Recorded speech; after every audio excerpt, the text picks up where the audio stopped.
Legado é aquilo de relevante que a gente deixa para as próximas gerações.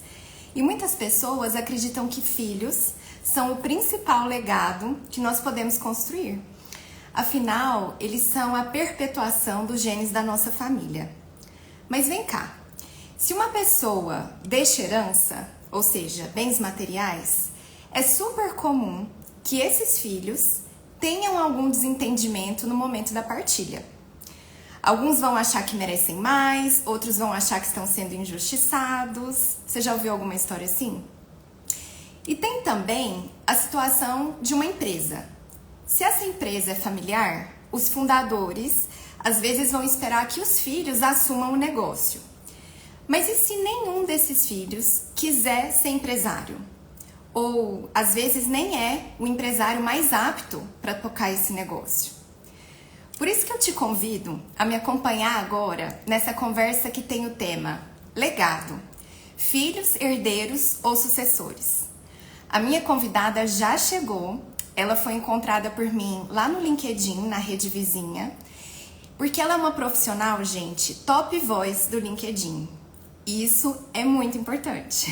Ela é reconhecida por todo o know-how que ela tem em desenvolvimento humano, e ela é especialista em sucessão empresarial, em governança. Então, vou me apresentar rapidinho para quem é novato. Meu nome é Larissa Cruvinel, eu sou autora desse livro lindo e roxinho aqui, A Serenidade da Renúncia, que é uma bússola para mulheres corajosas decidirem autenticamente por serem ou não mães. Tô vendo várias leitoras aqui, minha xará, Larissa, Beatriz, Sara. Obrigada pela presença de vocês. E bom, esse livro, ele tem ajudado muitas mulheres em mais de 7 países a decidirem autenticamente se elas querem ou não ter filhos. E aqui no meu perfil, você também vai encontrar várias reflexões para te ajudar nessa jornada de decidir de uma forma estratégica se você quer ou não quer ser mãe. Se você então ainda não me segue, fica o convite. Toda semana tem bastante conteúdo e nessa semana específica vai ter live todos os dias, porque a gente está divulgando um projeto novo. Quem me segue tem o link na bio com todos os detalhes. É um evento que vai falar especificamente sobre questões da saúde da mulher, que é uma dor que a gente sente bastante, né, mulheres? Assim, quando é que eu posso engravidar? Eu tenho muito tempo ou não tenho? A médica já começa a cobrar, né? Mas enfim, sem mais delongas, vamos falar da live de hoje. A Indira, como eu disse, já tá aqui. Eu vou chamar ela para se apresentar e a gente começa num papo que vocês vão amar.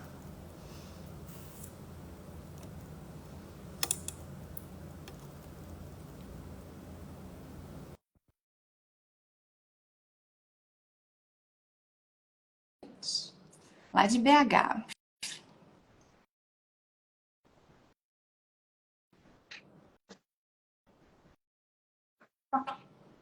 Oiê, a câmera tá virada. Só um minutinho.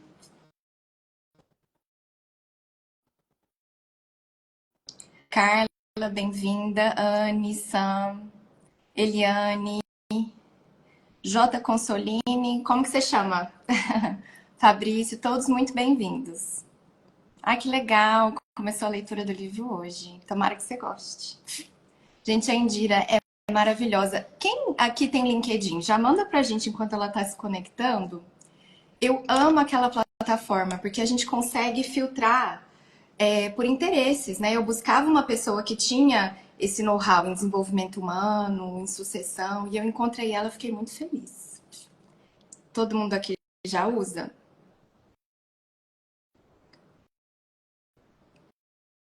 Está tendo um probleminha técnico, gente, um pouquinho de paciência. Oi, Cíntia, Ana Paula, sejam bem-vindas. Enquanto ela se conecta, eu até quero perguntar para vocês, eu falei no Stories, quem aí já assistiu aquela minissérie que tá passando na Netflix, que chama Ilhados com a Sogra? Todo mundo já viu aquela bendita sogra que fica cobrando netinhos? Eu faço essa pergunta porque existe muita projeção, né, gente? Então, nesse ponto que a gente vai falar hoje sobre empresas familiares e outras questões. Ixi, tá aparecendo uma mensagem que a Indira não tá conseguindo se conectar.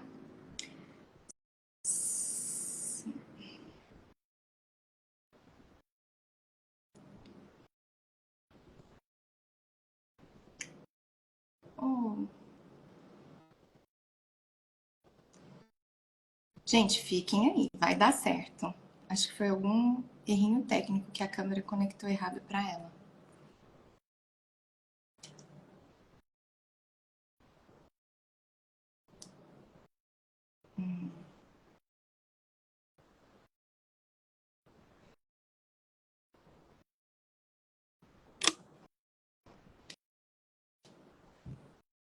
A Beatriz não assistiu, mas quer assistir.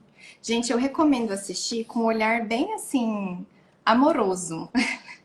Porque é muita treta. É meio estilo Big Brother, assim, sabe? Eles criam situações de muita treta lá.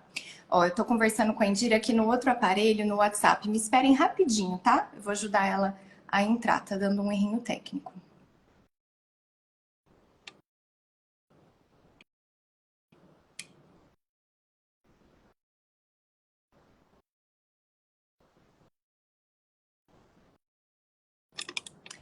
Se alguém souber me ajudar, eu tô quase saindo e entrando de novo, porque eu não sei se é eu que tô bloqueando alguma coisa.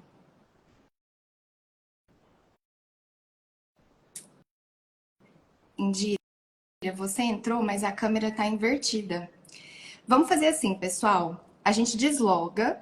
Eu vou ligar para Indira para ajudá-la a conectar com a câmera certa. Ah, deu certo! Que Aí, pronto. bom! Que bom, seja bem-vinda. Com emoção. Obrigada. Pois é, com muita Assim que emoção. é bom. Que Ai, bom estar Indira. aqui. Boa noite, Larissa. Boa noite, todo mundo. Obrigada pela sua presença. Estou muito feliz com esse bate-papo. Eu queria que você se apresentasse. Eu falei um pouquinho sobre o que você faz. E aí se apresenta e já responde uma pergunta que eu gosto de fazer para todas as convidadas. Na sua opinião, Indira, toda mulher nasceu para ser mãe? Nossa, que pergunta difícil. Mas primeiro eu vou me apresentar, que é mais Sim. fácil. Então, pessoal, estou muito feliz de estar aqui. Muito obrigada pelo convite, Lari. Foi uma feliz coincidência a gente ter trombado na rede vizinha e você ter me trazido para cá. Eu sou a Indira Trindade, sou consultora de desenvolvimento humano e também professora de pós-graduação, curiosamente na disciplina de sucessão gerencial. Já trabalho nessas duas frentes há alguns bons anos. E sobre a sua pergunta, que é bastante delicada, eu não acredito que toda mulher ela nasceu para ser mãe. E tá tudo bem para as mulheres que não querem. Eu sou uma dessas que não quer. A maternidade eu vejo como uma das possibilidades, mas ela não define o valor, o propósito ou o legado de uma mulher. No meu caso, como eu comentei, eu escolhi por não ser mãe, eu disse não para a maternidade, não quis ter filhos biológicos, e essa decisão ela foi muito consciente. E sempre houve muita pressão externa. E aí, vai ter, não vai? Família, amigos. Mas eu passei bem feliz e bem serena por esse Que processo. bom. Hoje eu sou casada e a partir da convivência com o meu enteado, eu pude perceber laços diferentes e muito conexos dentro da minha constituição familiar, mesmo sem ser mãe biológica. Então, eu acredito que cada mulher ela pode e deve construir a sua trajetória sem essa obrigatoriedade. Ela precisa ter liberdade, ela precisa ter autenticidade, sem pressões externas. Então, eu não acredito que todas as mulheres precisam ser mães. Que bom, a gente concorda nesse ponto. E eu fico muito feliz de ter sido uma jornada que te trouxe serenidade. Uhum, Porque muitas das mulheres, elas trazem uma angústia de que no futuro isso, o medo, né, do uhum, arrependimento. Mas quando a gente está em paz, a gente banca lidar com cada pensamento que vier, com cada questionamento, né? A gente fica mais em paz. é verdade. E eu queria te perguntar, o que que é legado, Indira? Porque, igual eu falei no início, tem muita gente que só acha que filho é legado, né? Uhum. Que tudo que a gente construir sem ser filhos vai cair no esquecimento, porque não tem essa perpetuidade, né? Me conta a sua visão sobre isso. Esse ponto que você traz, Lari, é bem interessante, porque a gente ouve essa reprodução automática da sociedade. As mulheres precisam ter filho, esse é o grande legado que as mulheres deixam para o mundo, para o universo. E para mim, o legado ele vai muito além de ter filhos ou de transmitir bens materiais, que é a matéria também da nossa conversa aqui. Esse legado, ele pode estar nas relações que a gente constrói, nos valores que a gente cultiva e no conhecimento que a gente compartilha. E aí, quando eu trago esses elementos de partilha de conhecimento nas nossas ações e nas contribuições que, via de regra, a gente promove, especificamente nas minhas relações, seja na docência ou seja em consultoria, eu vejo o meu legado de forma muito clara, muito concreta, muito palpável. Quando eu ajudo, quando eu apoio os líderes a se tornarem indivíduos melhores, profissionais melhores, para eles, para suas equipes, quando eu contribuo para que eles consigam construir uma organização para enfrentar desafios e ganhar longevidade, maior competitividade. Eu sei que dessa forma eu estou contribuindo, eu estou deixando algo maior para essas pessoas e para essas organizações, e quando eu saio de cena, eu identifico que o legado está lá. Eu fiz o que eu precisava fazer e as pessoas e as organizações seguem o seu caminho. Isso é muito bom. Eu vou pegar um gancho da sua fala, porque o que, que a gente percebe? O legado, ele fica independente da nossa presença. E o que muitas vezes a gente percebe de equívoco em pais que criam filhos muito dependentes, e aí eu estava até comentando da série Ilhados com a Sogra, que está rolando aí, quando esses pais se ausentam, o filho se sente impotente para criar uma carreira, para tomar as próprias decisões, para cuidar da própria roupa, para cuidar das suas escolhas assim do dia a dia, né? A gente viu muito isso lá na série. Então, o quanto que realmente não é só ter filhos que você está construindo um legado. Sim. É necessário pensar os ensinamentos que você está deixando para esse filho para quando você não estiver presente.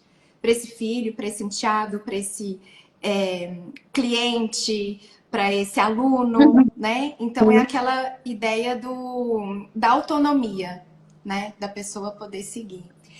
E aí, eu sei que você tem uma experiência de mais de 22 anos trabalhando em empresas. E eu queria saber, assim, você já deve ter visto muita treta, muita discussão nesse quesito. E eu queria saber, assim, qual que é o principal problema que você vê existente nessas empresas familiares, por exemplo, no que diz respeito a passar o bastão?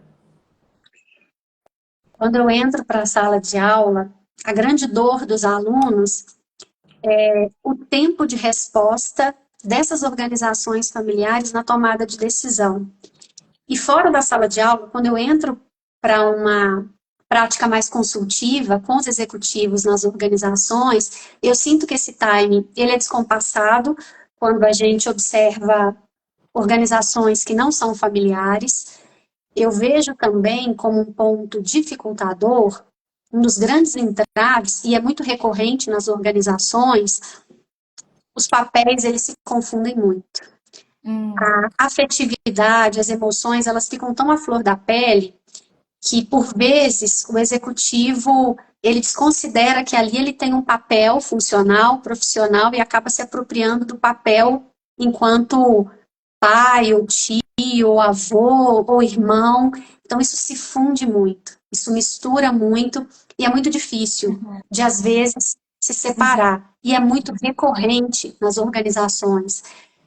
Outro ponto que eu percebo também que é bastante crítico é a preparação de uma geração futura para assumir alguma posição executiva e que dê longevidade para a organização. O desejo do fundador é sempre que a futura geração ela assuma, eu quero deixar para os meus filhos, para os meus netos, porque eles vão garantir a cultura, os valores, eles vão tratar isso aqui como se fosse deles, como se pessoas do mercado não agissem da mesma maneira. E muitas vezes eu percebo que essa futura geração ela não quer estar ali. Ela tem outros sonhos, ela tem outras aptidões, ela não quer tomar o tempo dela, profissional, para se dedicar a algo que foi de outra pessoa, ainda que seja da família. Sim. E isso não interfere em absolutamente nada a posição dele de herdeiro, mas vai colocar em xeque a posição de executivo. Porque há dois papéis quando a gente fala de empresa familiar: um papel de executivo e um papel de herdeiro, que não necessariamente o herdeiro vai ocupar os dois. Sim. Então, nessa lógica, a resposta um pouco mais lenta, processos menos estruturados, uma baixa confiança dos fundadores em relação a profissionais que vêm de fora e que talvez vão colocar Olha. em risco o negócio, um desejo que às vezes chega no limiar de determinação, de imposição, de que você, meu filho, vai sim assumir, porque quando eu estava lá atrás, eu não tive escolha, então você necessariamente também não vai ter escolha e acaba reproduzindo, e cria um ambiente que é muito mais nocivo do que Sim. positivo. Esses elementos, para mim, são muito recorrentes, são muito presentes, e são os principais pontos de partida para a gente trabalhar a discussão de maneira saudável, fazendo com que esse movimento ele se estruture de maneira profissionalizada, saudável, respeitando a cultura, tudo que foi construído daquelas pessoas até ali, mas entendendo que a gente tem passos diferentes para frente. Nossa, que legal. A Larissa, minha xará, está complementando aqui nos comentários e eu adorei a analogia que ela fez. Assim como filhos adotivos, as pessoas do mercado podem estar mais em sinergia do que as de sangue, com o Sim, legado da empresa.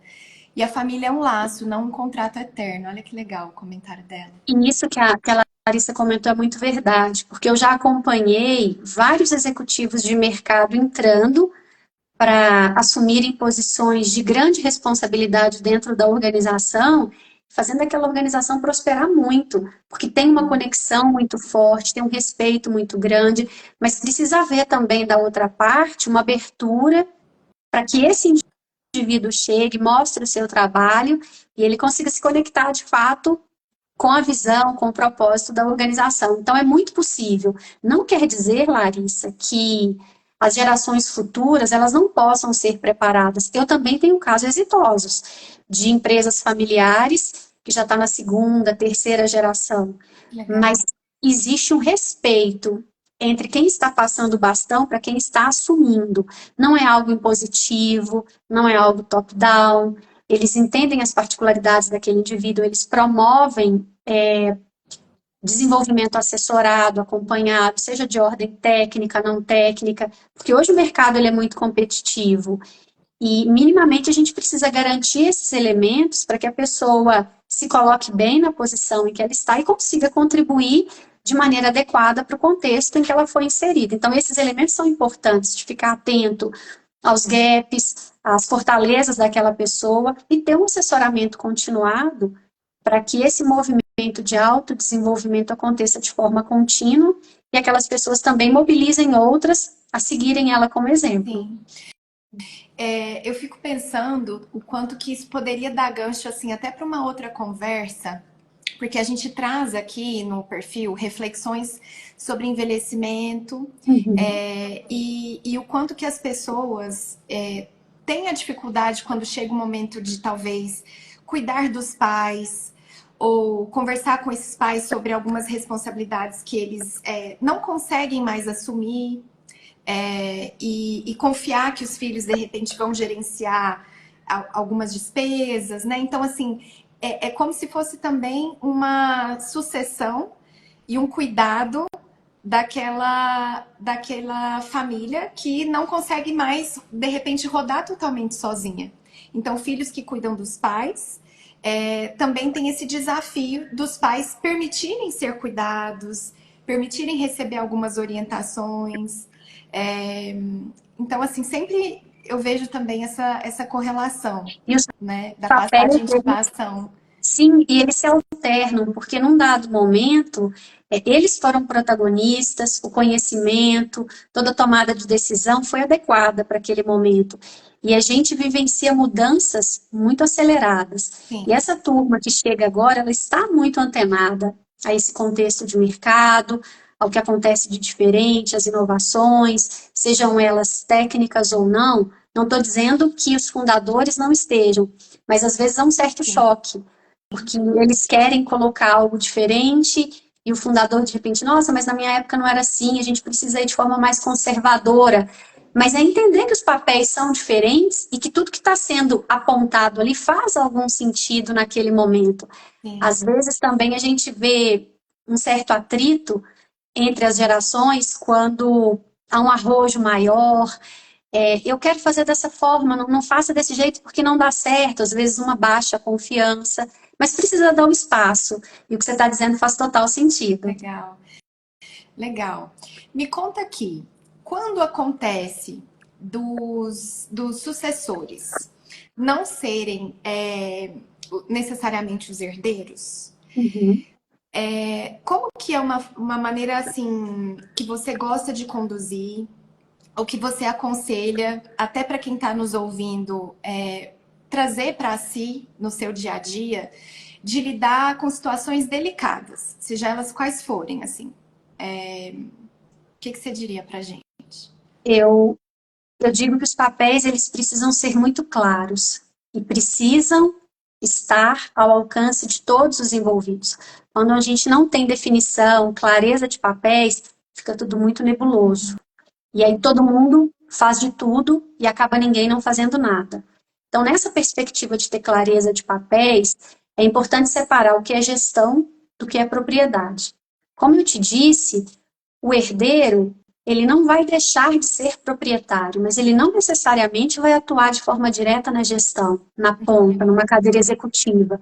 Eles podem continuar como acionistas, como proprietários, mas se eles tiverem perfil, qualificações, aderência ao que é exigido para aquela posição que está sendo observada, aí sim eles são movimentados e vão liderar processos, pessoas, uma grande área, uma unidade de negócios.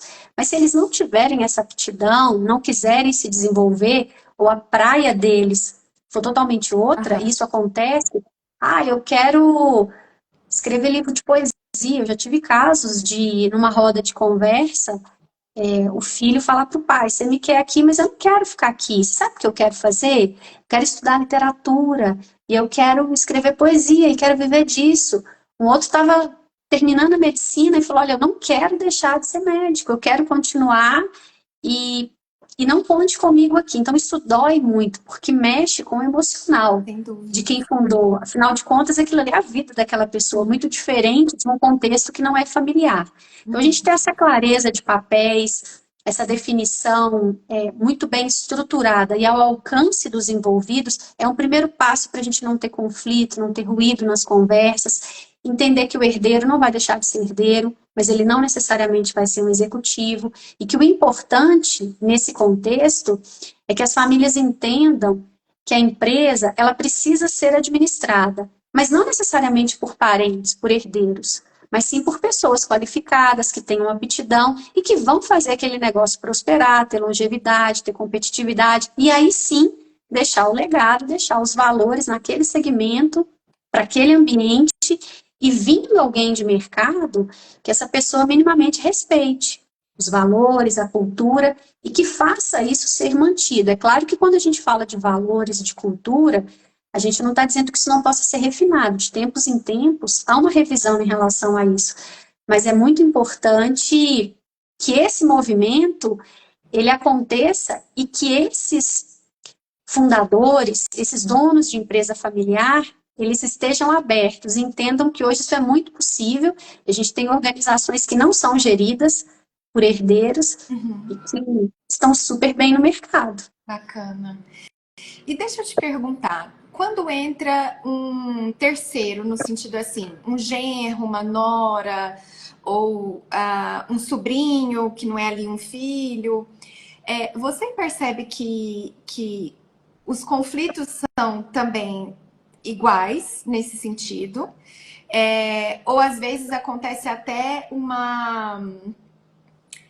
Como que eu posso dizer assim? Igual muitas famílias não veem esses agregados, vou pôr aqui entre aspas, como família, porque entendem que família é sangue, né? Uhum. Acontece também esses ruídos com primos e outras. pessoas da família que acabam querendo participar e às vezes poderiam ter um papel de destaque em relação ao filho, né? Um primo que pega uma posição hierárquica maior na empresa, isso gera um conflito. Isso acontece quando a gente não tem uma profissionalização estabelecida dentro da organização. Aí o direcionamento ele vai muito no achismo e muito na afetividade. Ah, é filho, é o primogênito, então, portanto, ele vai assumir a cadeira. Mas não se identifica de fato se ele tem condições para tal. E aí, fazendo uma comparação, talvez o filho caçula ou um primo tem muito mais condições, mas porque na linha de parentesco ele está muito atrás, ele não é considerado. Agora, a gente tem esse mesmo cenário em empresas familiares com profissionalização. Aí, nesse aspecto, a gente não vê esse ruído, porque ali fica muito mais claro que quem sobe é quem tem, de fato, condição de agregar. Bacana. Quem tem competência técnica, comportamental, quem tem um diferencial e consegue fazer aquele negócio prosperar. Então, esse movimento de ruído, de desconforto, às vezes até briga, ele acaba sendo evitado quando a gente tem uma estrutura mais profissionalizada. E quando a gente tem um ambiente mais consultivo, trazendo profissionais de mercado que conseguem assessorar, conseguem conversar com os principais tomadores de decisão e eles se sentem mais seguros para fazer os movimentos que são necessários. Porque se não se tem esse tipo de assessoramento externo, aí o sentimento fala mais alto e a chance de incorrer em decisões que não são tão adequadas, menos assertivas, é muito maior. E até de colocar em risco a sobrevivência do negócio. Sem dúvidas, sem dúvidas. A mim incomoda muito quando eu vejo situações de crianças bem novinhas e às vezes os pais, vamos supor assim, pais médicos. Aí tem uma filha que tá brincando com uma bonequinha e tá brincando de médico. E aí já fica toda a família assim, ela vai tocar, né, o consultório. E às vezes ela até pode querer fazer medicina, mas vai fazer uma especialização diferente da que os pais fizeram, né? Eu sei que as pessoas dizem pra gente, Indira, que por a gente não ser mãe, a gente não pode opinar muito em assuntos quando a gente vê situações assim. Mas eu queria muito te ouvir. Que dano que esse tipo de projeção, na sua opinião, não tem certo e errado, que dano que causa essa projeção nos filhos já sobre a carreira que eles vão exercer no futuro? Para mim é muito claro que a gente acaba limitando, tolhindo a pessoa e direcionando a ela para um caminho que talvez não seja o caminho que ela queira, mas que um terceiro queira. Isso acontece muito em empresa familiar. Claro que você trouxe o exemplo de médico, a gente poderia falar de advogado, de dentista, de qualquer outro profissional, mas em empresa familiar isso acontece com uma recorrência muito grande. Eu fui empresário, portanto meu filho vai ser. A gente tira dele a possibilidade de ele ter voz e dizer eu não quero. E talvez não se realizar profissionalmente, não ser o melhor que ele pode, não deixar o legado dele, ser um indivíduo infeliz, frustrado, e que vai contribuir de maneira mediana, porque não foi genuína a decisão. Ele, na verdade, não tomou a decisão, ele foi muito induzido nesse aspecto. E aí, quando eu volto para as minhas conversas com empresas familiares e vejo muito a dor do pai, da mãe, nossa, mas tá tudo pronto, é só ele chegar e tocar. Mas não é só isso. É a vida dele, é o que ele pretende, são as afinidades dele, são os gostos dele, as aptidões. Será que ele estando aqui, ele vai poder contribuir da maneira que uma pessoa verdadeiramente que quisesse estar aqui contribuiria? Fatalmente não. E aí a gente vai baixando um pouco a ansiedade, os ânimos, e a emoção desses pais fica muito aflorada, porque na cabeça deles é muito natural. Eu saio, meu filho entra. Meu filho sai, o meu neto entra. E poderia até entrar se ele verdadeiramente quisesse. Mas muitas vezes ele não quer. E às vezes ele entra, Larissa, numa condição de pressão, de coerção.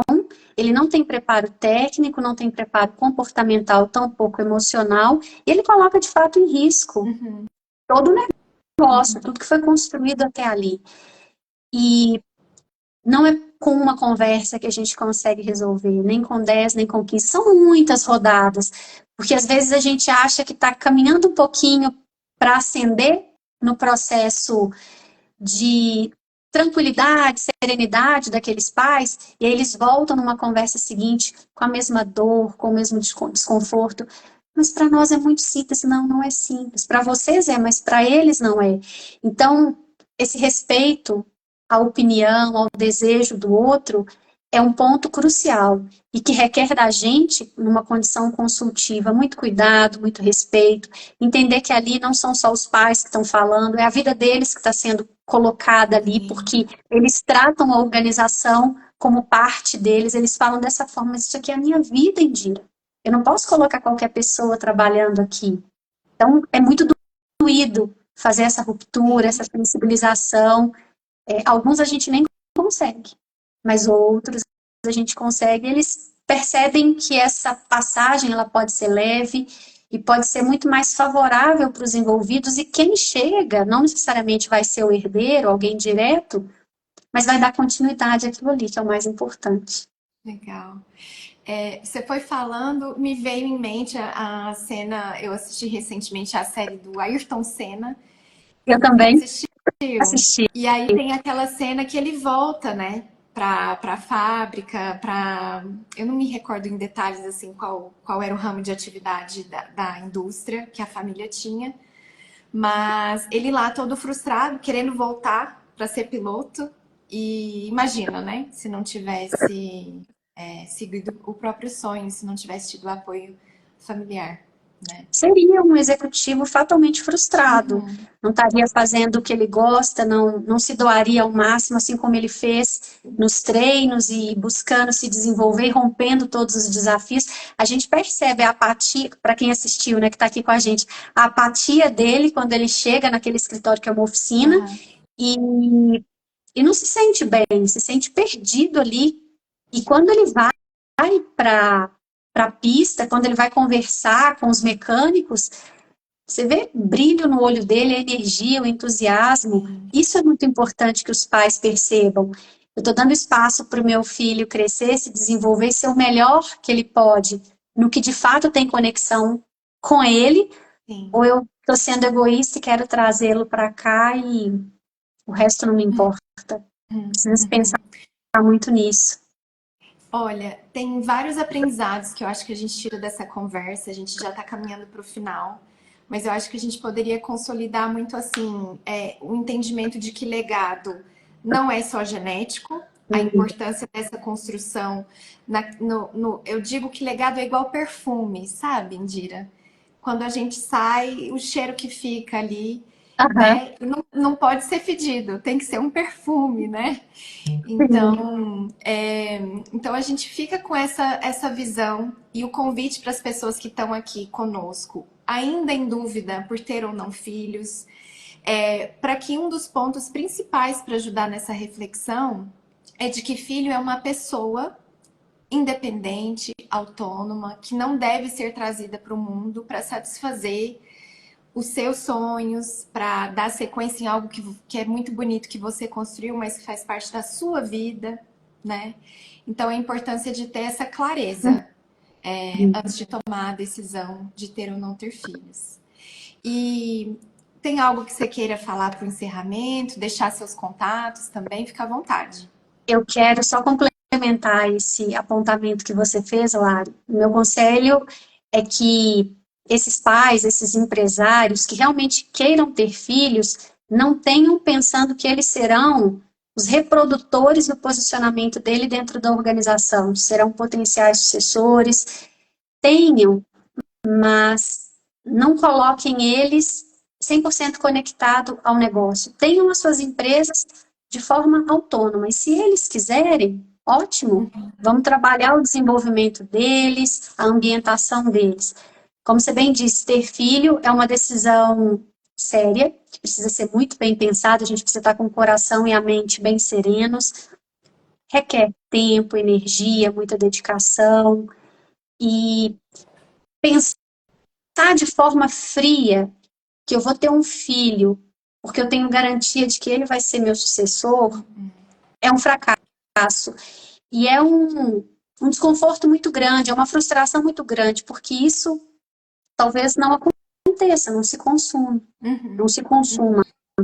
E então, pensar nessa lógica, eu vou ter para ele me suceder, não pensa dessa forma. Pensa que a empresa ela segue independente de eu ter filho, e se tiver e ele quiser, ótimo, se não, a vida segue e tá tudo certo. Uhum. E você tinha me falado para deixar contato, enfim. Primeiro te agradecer, porque foi muito bacana. Adorei Eu também. te confesso que eu cheguei com um friozinho na barriga, eu não sou muito acostumada com essa rede, mas foi muito bom, você foi muito acolhedora, me deixou muito à vontade. Espero que a gente tenha outras oportunidades para frente, que a gente tenha pautas que uma possa contribuir com a outra, com a comunidade que nos acompanha.